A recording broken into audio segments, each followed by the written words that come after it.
Thank you for taking the time to talk to me Hi, today. Tessa. Uh, Hello.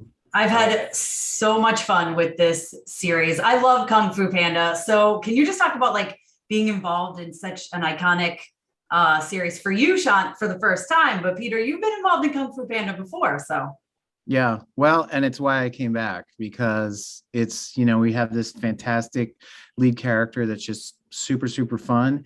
And of course, we ended up with Jack Black on the show doing the voice, which has also been such a bonus. Uh, just just for the fun of it. He's been so great to play with and so fun.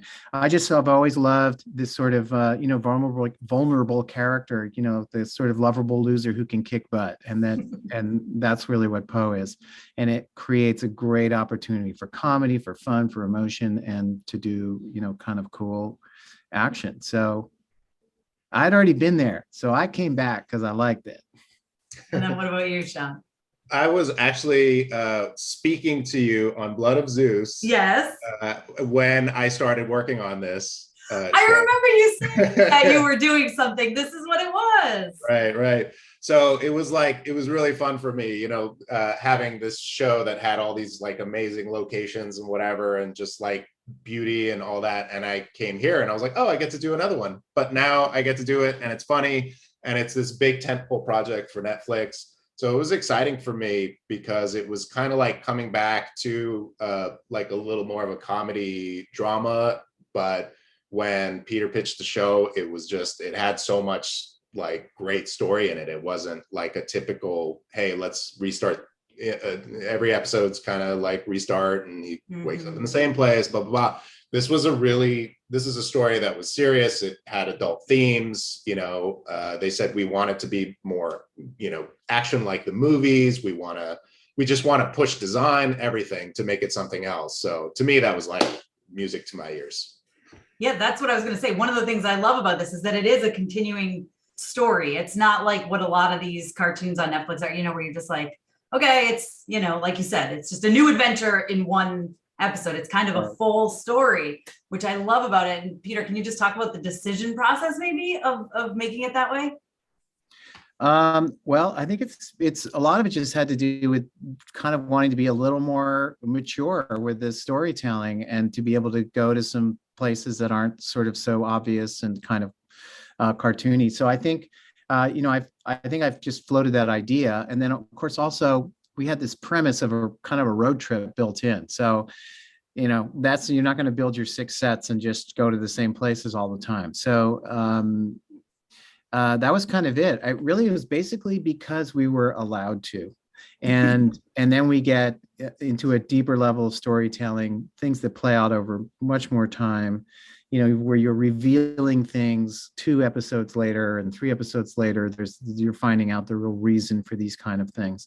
So it's just being able to do a much richer story spread out over time, and we could.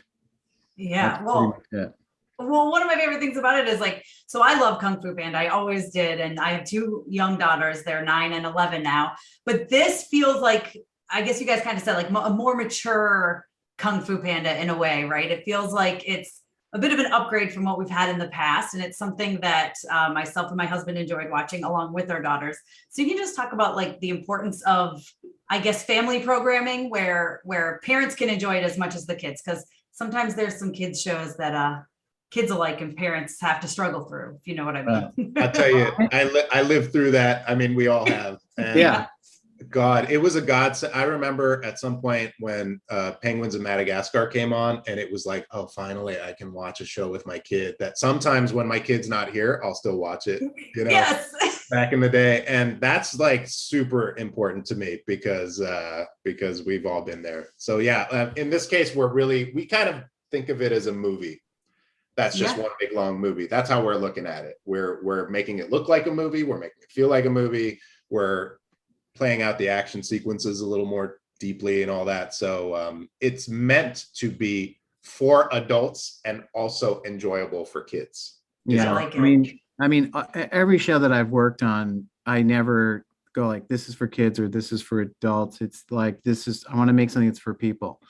And there's just, and it's a high bar, honestly. It's like, can you make it work for people? And also I think there's a question of like how deep or dark can you go that it's still appropriate for kids? And it's really just about, you can go anywhere. Just don't make it inappropriate, for a kid, because they will watch. And that whole sort of, I've always done this sort of thing where it's like, how can I catch a parent who's walking through the room? Right. Mm-hmm. It's like, whether kids are watching, it's like, how can I do something? And I think sometimes maybe the simple way is like some sort of adult joke or reference that only an adult would get. But really, it's just by producing something of very high quality, and the driver so often is really an emotional core to something, to be displaying real emotions, whether a lot or occasionally, always hook people in and are probably the most relatable thing that you can put on screen. Yeah. And so you mentioned Jack Black a little bit earlier, but I was thrilled to see him, or hear him, I guess, back as Poe. Can you guys talk about working with him and just what he brings to the table for this character? Visually, I will say that he gives us a lot to work with, more than a normal actor. Typical actor just says their lines, like, even if they're being funny, hey, Blade, let's go to the thing, man. Like, it's that. But with him, it's like, Blade, let's do the thing, right? And so we have to do like 100 more poses, which is way, way, way harder, but it just makes everything so much better. And he like really hits emotions. I mean, like, you can hear the crying, you can hear the sadness, and it tells you like, oh no, this room has to be dark. We can't use sound, we can't use music. We just gotta let him talk. We gotta like maybe turn him around. We only see the back of his head when he's saying this. It's like he's just such a good actor that he cues you as an artist. And then Peter will tell you what it's like to work with him personally. Well, I mean, it's super fun. I mean, Poe is Jack Black. I mean, Jack is not. It's not a stretch for Jack to be Poe. It's not. He's not really putting anything on. It's pretty much the same as hanging out with Jack. So that's fantastic. So it's really about just making sure that that's what's happening, in the moment, and making sure, for me as a voice director is also like, making sure that my job is for him to understand what the moment is, and then he pretty much just takes off and does it. And very, very often I would get to the point where I'm like, okay, good, let's move on. He'd go like, let me do one more. He would say like, let me hit it, and let me hit it hard. And then, and then he would do another take. And very often that was the keeper that ended up in the show. Oh, I love it. Did he have is there like a lot of room for improv? Or I know a lot of times with animation, you pretty much stick to the script. Well, I like to bust it open for the actors all the time. And some actors accept the invitation and some don't. And Jack certainly does, which is just like, that just kind of thing. Like, I think you should hem and haw more in that moment. He will run with that. And then occasionally just go riff off, just riff where he's like, he finishes saying the line and then he just keeps talking and he keeps talking and doing it. And sometimes that's exactly what you need and what you keep. Super fun. That's when you're like, well, I guess the scene's gonna be like 12 seconds longer, but it's pretty dang funny. So we'll cut something else. I love it.